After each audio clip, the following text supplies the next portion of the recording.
Welcome to This Explainer. Look, today we're not just talking about, tweaking a few daily habits or finally organizing that calendar. No, we're embarking on a really deep, almost cinematic dive into a fundamental, root-level psychological upgrade.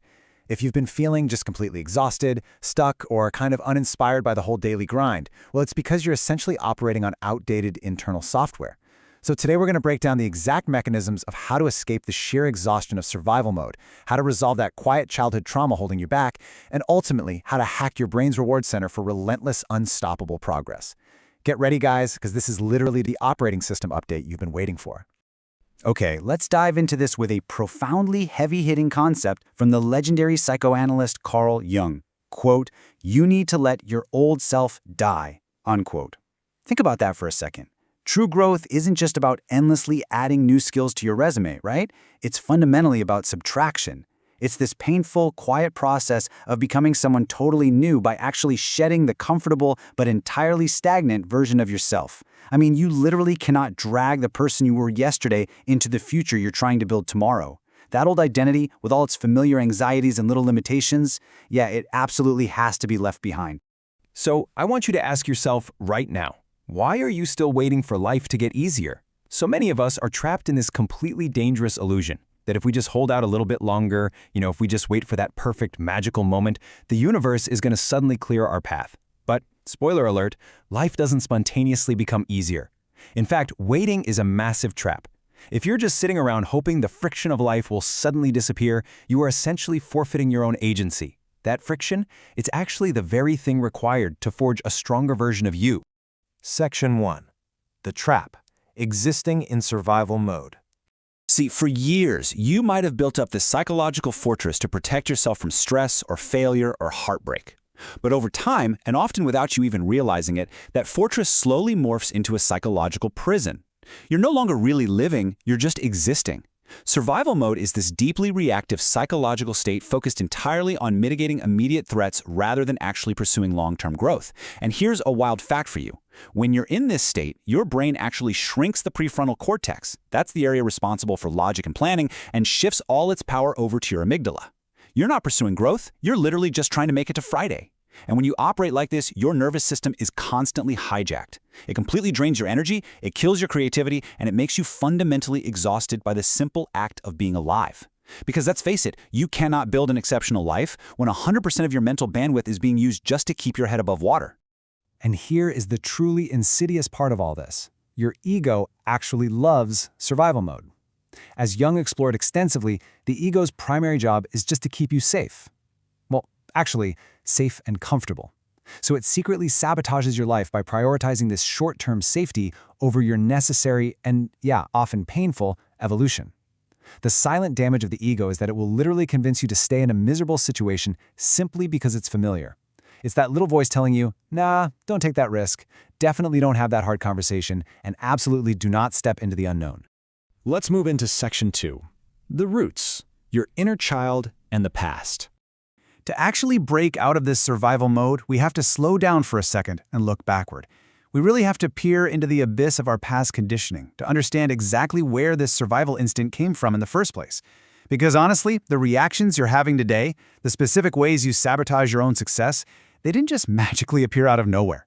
As the psychoanalyst Donald Winnicott noted, we have to examine, quote, how your parents shaped the adult you became. Whether it was overt childhood trauma or maybe just the subtle, everyday exhaustion of keeping the peace in your childhood home, you developed enduring survival mechanisms. Now, those strategies, they absolutely kept you safe back then. But as an adult, those exact same defensive strategies are the very things blocking you from deep connection and genuine success right now. And this brilliantly illustrates the core conflict happening inside your mind every single day. It's basically a tug of war. On one side, you have your adult goals. You want a thriving career, profound relationships, financial independence. But then on the other side, you have these childlike reactions. The very second you face modern stress or criticism, you react like a frightened child. You avoid the fear, you hide, you throw emotional tantrums, or you just completely shut down. And the hard truth is, you simply cannot achieve adult goals while relying on a child's emotional toolkit. This leads us directly to Section 3, the confrontation, meeting your shadow. Recognizing that internal conflict brings us to the most intense and honestly, arguably the most terrifying step of the internal hero's journey. It is time for confrontation. Because look, you can read all the self-help books in the world, but until you're willing to face the darkest, most uncomfortable parts of yourself, absolutely nothing will change. You have to meet the parts of you that you've spent a whole lifetime trying to outrun. Now, what's really interesting about this concept of the shadow, as Jung defined it, is that it isn't just a dumping ground for your bad traits. It is the unconscious, rejected, or hidden aspects of your personality. Society tells us from day one to hide our anger, our selfishness, our aggression, our weirdness. So what do? We stuff it all away into the shadow. But here is the massive secret of Jungian psychology. Your shadow is a dark mirror that holds the exact untamed power, assertiveness, and raw energy you need to finally break free from survival mode. So mastering the shadow requires you to accept some incredibly harsh truths. First, you have to stop avoiding what you fear. Seriously, fear is the compass pointing directly to your growth. Second, stop absorbing other people's pain. Trying to save everyone else is just a convenient distraction from saving yourself. Third, you've got to stop being too kind and letting people walk all over you. Setting fierce, unapologetic boundaries, that is a shadow trait. And finally, as stark as it sounds, you must kill your weakness before it kills you. Integrating this darker, more assertive side isn't just edgy. It is for sure the only way to genuinely succeed in anything. All right, let's accelerate into Section 4, the transformation, rewiring for progress.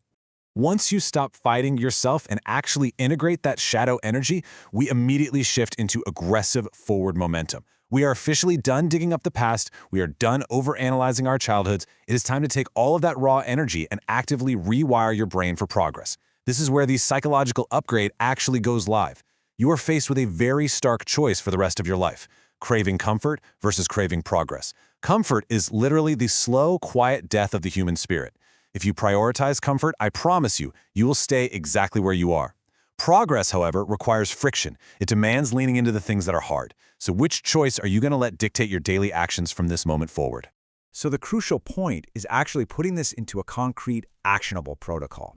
Step 1, as the philosopher William James argued, stop seeking endless knowledge and start taking action. Look, watching explainers like this means absolutely nothing if you don't act on it. Step 2, trick your brain into enjoying hard things. You have to gamify your struggles. Stop looking at discipline as some kind of punishment and start seeing it as the ultimate life hack to trigger your brain's dopamine reward center. And then step 3, which is perhaps the most counterintuitive of all, stop caring so much.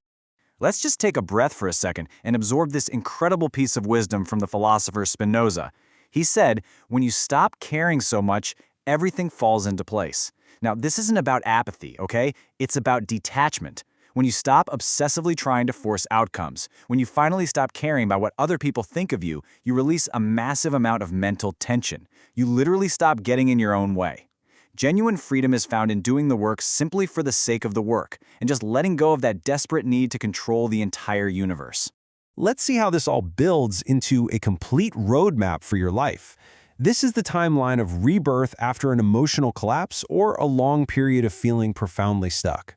Today, you make the conscious, deliberate decision to let the old, comfortable survival mode self die. Tomorrow, you disappear. You go silent. You stop talking to everyone about your big plans, and you just do the unglamorous, brutal work in the dark. And in the future, you come back entirely unrecognizable. You emerge as a fully integrated, completely upgraded version of yourself. I really want you to internalize this next thought. If this explainer found you today, your turning point has already begun.